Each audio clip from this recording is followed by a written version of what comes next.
Ta parole est une lampe à mes pieds, une lumière sur mon sentier.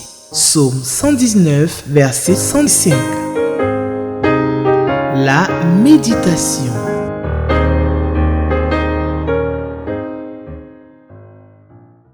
Téléspectateurs d'Espérance TV, je vous salue dans le merveilleux nom de Jésus-Christ de Nazareth, le Fils du Dieu vivant. Je me réjouis d'être encore avec vous pour la méditation de ce jour et le texte que nous propose le lecteur de la Bible pour la méditation du lundi 26 février 2024, c'est celui de Ésaïe, le chapitre 41, versets 1 à 16. Ésaïe chapitre 41, versets 1 à 16. Nous prions. Père, nous sommes encore là en ta présence pour entendre ta parole, écouter ta parole, comprendre ta parole et la mettre en pratique. Nous avons donc besoin de l'action de ton esprit pour la compréhension de cette parole. Merci de le faire pour ta gloire, oui. D'abord et avant tout pour ta gloire, mais également pour notre bien et notre bonheur au nom de Jésus. Amen. Ésaïe 41, versets 1 à 16, c'est le texte de la méditation du lundi 26 février 2024. Nous faisons la lecture du texte. Tenez-vous en silence devant moi, vous les îles et les régions côtières, que les peuples lointains raniment leur courage, qu'ils approchent, qu'ils parlent. Oui, allons ensemble en justice. Qui a fait lever de l'Orient celui que le salut entraîne sur ses pas? Qui lui a livré les nations et qui a abaissé des rois? Son épée pulvérise les peuples devant lui, et son arc les disperse comme un fétu de paille emporté par le vent. Il les poursuit et va plus loin, indemne, par un chemin que son pied n'avait pas foulé auparavant. Qui accomplit cela? Qui le fait arriver? Qui appelle à la vie les générations d'hommes dès le commencement? Moi, l'Éternel, moi qui suis le premier, qui suis avec les derniers, oui, c'est bien moi. Verset 5. Les habitants des îles et des régions côtières ont vu ce que j'ai fait et sont saisis de crainte. Ceux qui ont pour demeure les confins de la terre se sont mis à trembler. Ils approchent, ils viennent, ils s'aident mutuellement. Chacun dit à son frère, « Courage !» Le fondeur de l'idole encourage l'orfèvre. Le polisseur soutient celui qui bat l'enclume. Il dit de la soudure, « Voilà du bon travail !» Et il a fixé avec des clous afin qu'elle ne bouge pas. Verset 8. Quant à toi, Israël, mon serviteur, Jacob, que j'ai choisi, et descendance d'Abraham, qui était mon ami, toi que je suis allé chercher aux confins de la terre, et que j'ai appelé de ses extrémités, toi à qui j'avais dit, tu es mon serviteur, je t'ai choisi, et non pas rejeté. Ne sois pas effrayé, car je suis avec toi. Ne sois pas angoissé, car moi je suis ton Dieu, je t'affermis. Je viens à ton secours. Pour sûr, je te soutiens de mon bras droit qui fait justice. Tous ceux qui sont irrités contre toi sombreront dans la honte et dans le déshonneur. Tes adversaires seront réduits à rien. Ils périront. Tu auras beau chercher, tu ne trouveras plus ceux qui te querelaient. qui te faisaient la guerre. Ils seront tous anéantis, réduits à rien.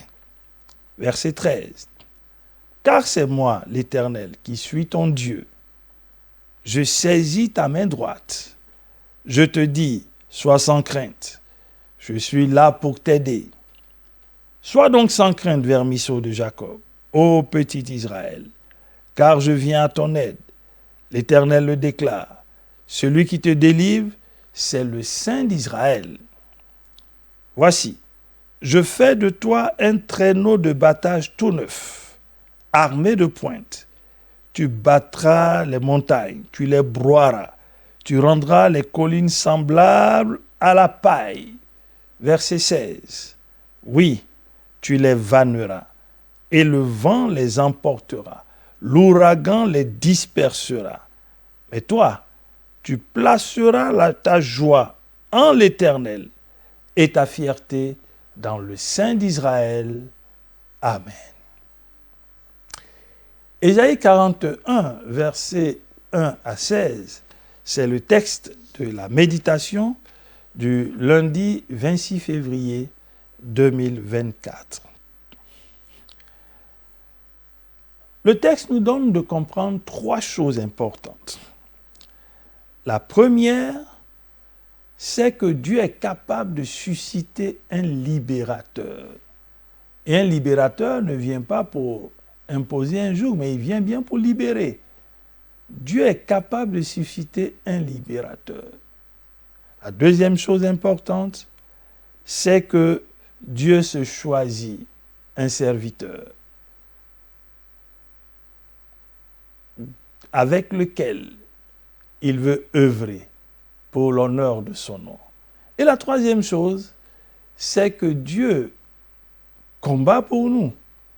Et bien plus, il peut nous prendre avec nos faiblesses, nos limites, nos manquements, et faire de nous une âme redoutable, un instrument redoutable entre ses mains pour remporter des victoires et des victoires et des victoires. Les versets 1 jusqu'au verset 4 de notre texte nous montrent bien que notre Dieu est celui qui appelle les nations à un tribunal devant lui. Tenez-vous en silence devant moi, dit-il, vous les îles et les régions côtières, que les peuples lointains raniment leur courage, qu'ils s'approchent, qu'ils parlent.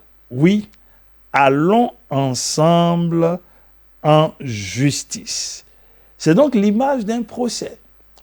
Les nations sont donc appelées à la barre pour défendre leur Dieu face à l'Éternel.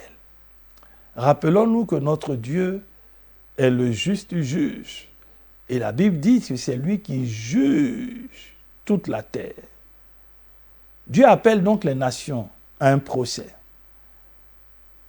Et le procès, il est d'une importance capitale parce que le verdict donnera à tous de s'aligner sur une démarche, sur une conduite, une attitude, un comportement.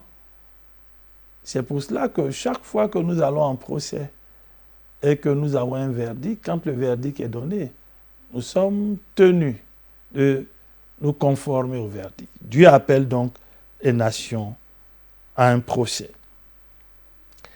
Et ce procès n'est rien d'autre que celui de leur Dieu face à lui, le Dieu vivant et vrai. C'est pour cela que l'auteur du texte rappelle des choses importantes que Dieu fait. Qui a fait lever de l'Orient celui que le salut entraîne sur ses pas? Qui lui a livré les nations et qui a abaissé des rois? Son épée pulvérise les peuples devant lui, son arc les disperse comme un fétu de paille emporté par le vent. En clair, rien ne lui résiste. Il les poursuit et va plus loin, indemne, par un chemin que son pied n'avait jamais foulé auparavant.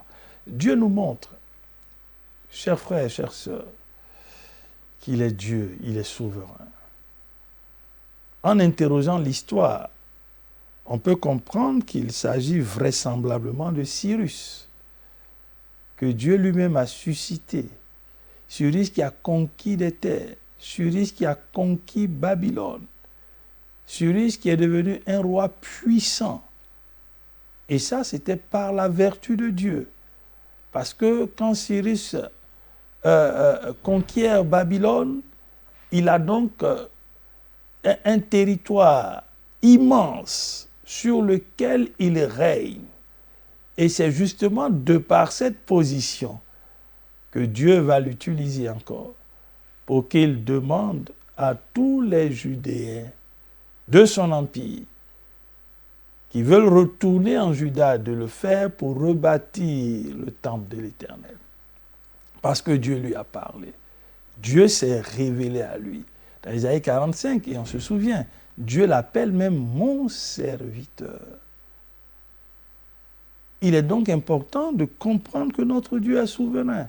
Il peut susciter qui il veut pour en faire un instrument, des fois de jugement et de châtiment, mais aussi pour en faire un instrument de libération.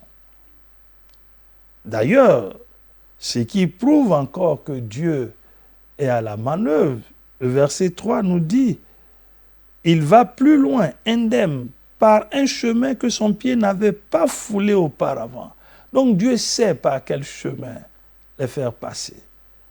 Et cela ne fait que nous conforter en tant que ses enfants.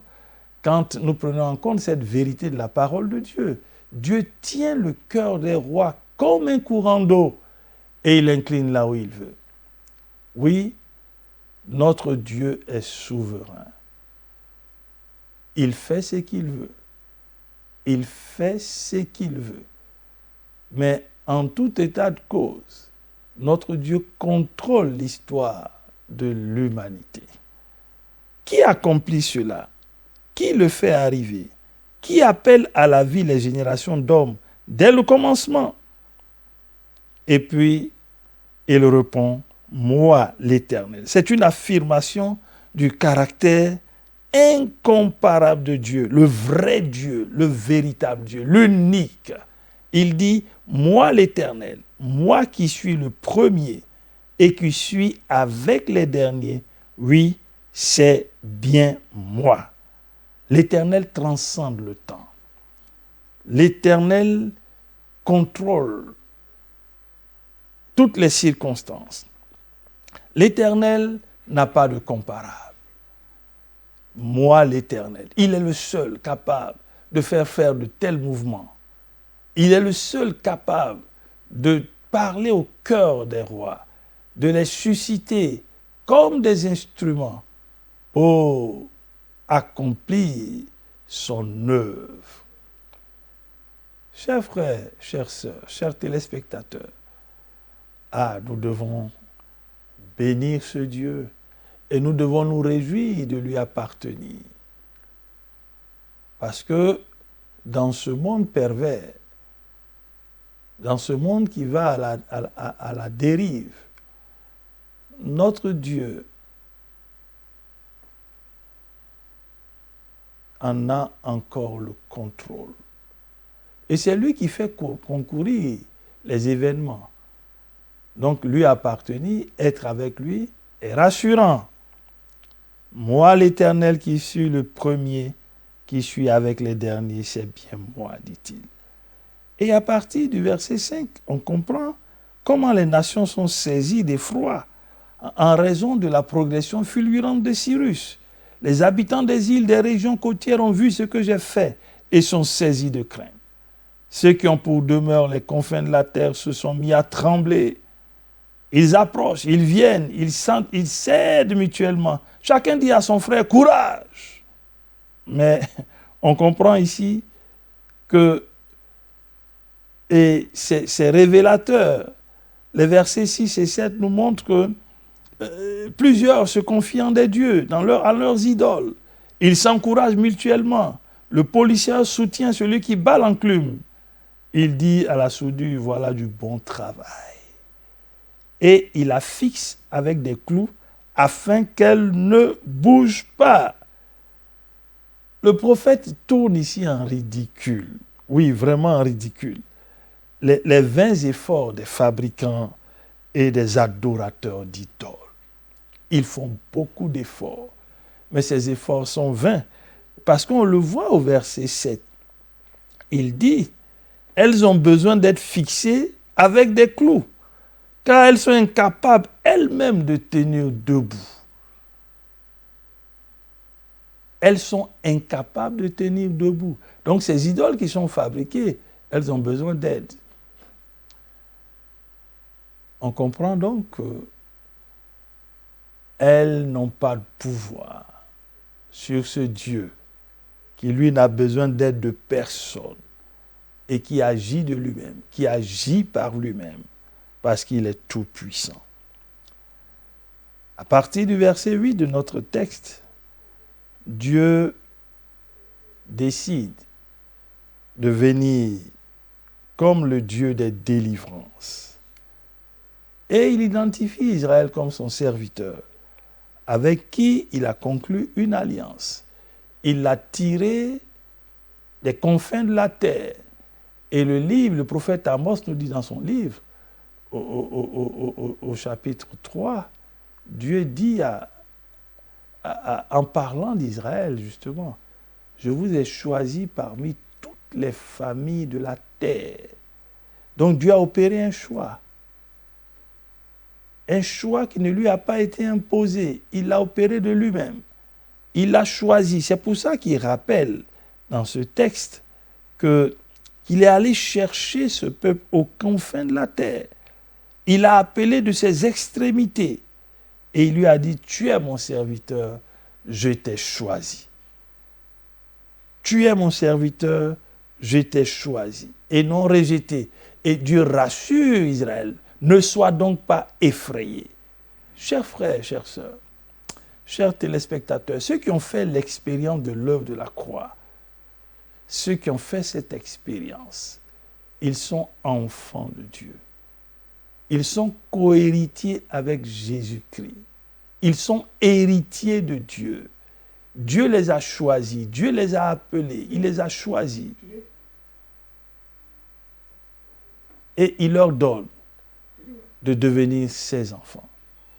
Oui, tous ceux qui ont fait cette expérience, ils peuvent être appelés enfants de Dieu. Ils sont appelés enfants de Dieu. Et Dieu te dit en ce jour, ne sois pas effrayé. Ne sois pas effrayé. N'aie pas peur. Ne sois pas effrayé. La situation peut paraître insurmontable. Ne sois pas effrayé. Celui qui t'a appelé, celui qui t'a choisi, c'est l'Éternel, le Dieu des délivrances. Et il le dit à Israël, et il le dit à chacun de nous en ce jour, ne sois pas angoissé, car moi je suis ton Dieu, je t'affermis. Des paroles fortes, des paroles sur lesquelles nous devons nous appuyer, des paroles que nous devons nous rappeler à nous-mêmes. Ceux qui ont fait l'expérience de l'œuvre de la croix, ils ont un privilège, celui d'être appelé enfant de Dieu. Et Dieu dit qu'il est ton Dieu. Dieu dit qu'il vient à ton secours. Dieu dit qu'il te soutient par son bras droit. Son bras droit fait justice. Si nous avons comme secours l'Éternel, nous sommes rassurés. Parce que quand il déploie son bras fait justice. Il est celui qui vient corriger toutes les formes d'injustice dans nos vies. Il est celui qui vient rétablir le droit, l'ordre. C'est lui le Dieu qui dit, ne crains point, ne sois pas effrayé. C'est pour cela qu'il nous donne cette assurance. En parlant à Israël au verset 11, tous ceux qui sont irrités contre toi sombreront dans la honte et dans le déshonneur. Tes adversaires seront réduits à rien, ils périront. Chers frères, ce sont des promesses qui devraient réjouir notre cœur. Nous aurons des adversaires. L'adversité sera présente. Dieu n'a jamais occulté cette réalité, mais il t'assure et il te rassure. Il dit, tes adversaires seront réduits à néant. Ils périront. Ceux qui sont irrités contre toi sombreront dans la honte, dans le déshonneur. Dieu nous fait cette promesse en ce jour. Nous devons la saisir parce qu'il est le Dieu des délivrances. Et si Dieu fait périr tes adversaires, si ceux qui t'irritaient sombrent, on les cherchera, on ne les verra plus. Et ça, c'est Dieu qui le fait, ce n'est pas nous. Cela nous montre que quand Dieu entre en action, il entre en action avec cette détermination de faire de nos adversaires, de rendre, nos adversaires complètement inefficaces, parce que c'est lui qui les combat. Du verset 13 au verset 16 de notre texte, on découvre encore un autre pan de ce Dieu merveilleux. Examinons un peu ce que Dieu dit. C'est moi l'Éternel qui suis ton Dieu, verset 13. Il dit, je saisis ta main droite, je te dis, sois sans crainte, je suis là pour t'aider. Dieu se présente comme ce Dieu qui connaît non seulement nos situations, nos vies, nos difficultés, mais il fait corps avec nous. Il est présent. Dans cette situation que tu traverses, Dieu est présent. Le mal qui, aujourd'hui, te rend presque impotent ou peut-être même inactif, tu ne le portes pas seul, Dieu est présent. Le désert que tu traverses, tu ne le traverses pas seul, Dieu est présent. Il dit, je suis là pour t'aider. Et quand c'est l'aide de Dieu, c'est une aide à coup sûr qui apporte la solution à tout problème. C'est une aide qui apporte le soulagement, la consolation. C'est une aide qui désaltère. C'est une aide qui désaltère. Donne l'opportunité à Dieu d'être là pour t'aider. Et alors, il va déclarer à Jacob, sois donc sans crainte, vermisseau de Jacob.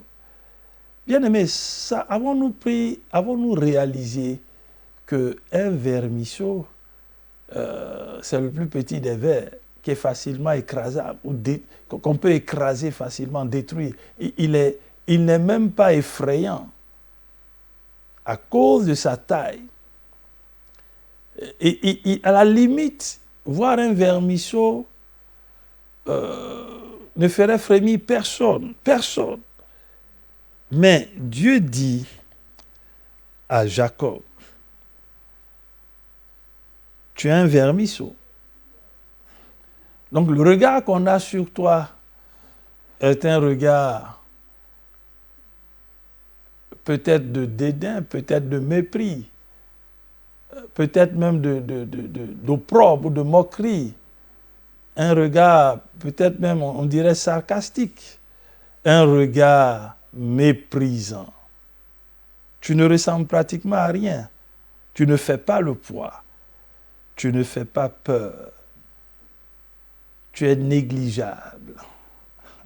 Et Dieu dit, je viens à ton aide. Celui qui te délivre, c'est le Saint d'Israël. Et la déclaration forte de Dieu, on la découvre au verset 15. Je fais de toi un traîneau de battage tout neuf.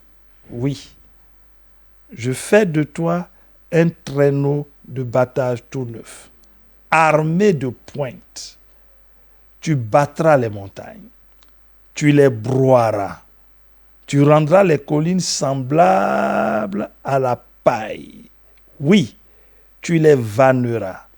Et le vent les emportera. L'ouragan les dispersera. Voici ce que Dieu est capable de faire de quelqu'un qui est insignifiant, qui n'est pas considéré, de quelqu'un qui n'a pas de poids, de quelqu'un qui est complètement marginalisé, de quelqu'un qu'on ne considère même pas, de quelqu'un qui est limité, de quelqu'un qui n'a pas de force, de quelqu'un qu'on pourrait écraser facilement. Dieu dit qu'il fait de toi un traîneau de battage tout neuf. Dans une version de la Bible, il est dit un traîneau aigu, armé de pointes. Un traîneau armé de pointes. Et avec cette armature que Dieu donne, avec cet équipement que Dieu donne, les résultats sont inimaginables. Première chose, tu battras les montagnes. Tu les broieras. Une montagne est un obstacle presque insurmontable. Rappelons-nous ce que Dieu dit. Qui es-tu, grande montagne, devant Zorobabel? Avec l'équipement que Dieu donne, avec la force que Dieu donne, avec la présence de son esprit, avec les moyens que Dieu déploie, avec les anges qu'il met à notre service sous ses ordres, Dieu dit, tu battras les montagnes, tu les broieras. Oui, tu les broieras. Tu rendras les collines semblables à la paille. C'est extraordinaire, bien-aimé, de savoir ce que Dieu peut faire avec quelqu'un d'insignifiant, de faible, mais qui a un cœur qui honore Dieu, qui a une vie qui honore Dieu. Dieu fait de cette personne un instrument puissant pour broyer les montagnes. Quel type de montagne se trouve devant toi? Quelles sont les collines qui sont au-devant de ton chemin? Dieu te dit en ce jour qu'il vient à ton secours, il veut t'aider, il veut t'équiper pour que ces montagnes-là soient broyées. Qu'elles soient broyées, que ces collines-là soient complètement détruites et semblables à de la paille. Et la paille, elle ne représente plus grande chose. Et il dit qu'on les vannera. Le vent emportera justement cette paille. L'ouragan les dispersera. Dieu met en branle même la nature pour achever son œuvre. Le psalmiste dit dans le psaume 66 que ton œuvre est redoutable. Chers frères, chères sœurs, ne regarde pas à tes limites. Regarde à ce grand Dieu que tu sers, que tu adores, qui t'a identifié comme son serviteur, comme un instrument de sa gloire. Et Dieu dit à Israël, mais toi, tu placeras ta joie en l'Éternel et ta fierté dans le sein d'Israël. Ah, n'oublie jamais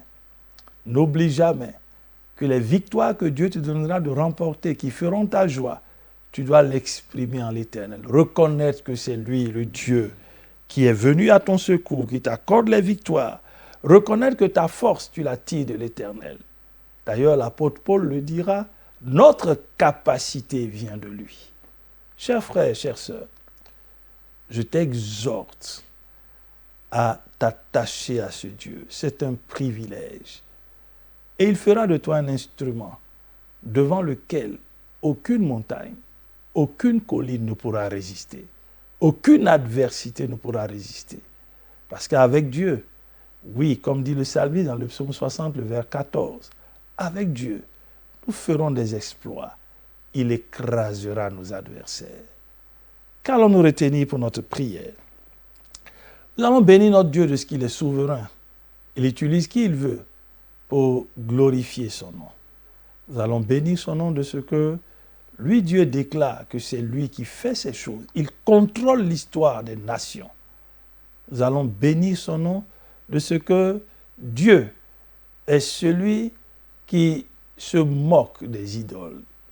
Il montre que les idoles ne sont rien. Elles ne sont rien. Nous allons bénir son nom pour cela. Et nous allons bénir son nom parce qu'il a fait de nous ses enfants. Et c'est lui qui nous équipe. Et c'est lui qui fait sombrer nos adversaires, qui les réduit à néant. C'est lui qui nous donne une armature, une armure, pour que nous puissions franchir les obstacles. Prions. Nous bénissons ton nom, notre Dieu. Tu es souverain. Dans ta souveraineté, tu suscites qui tu veux pour venir libérer ton peuple, pour juger ton peuple.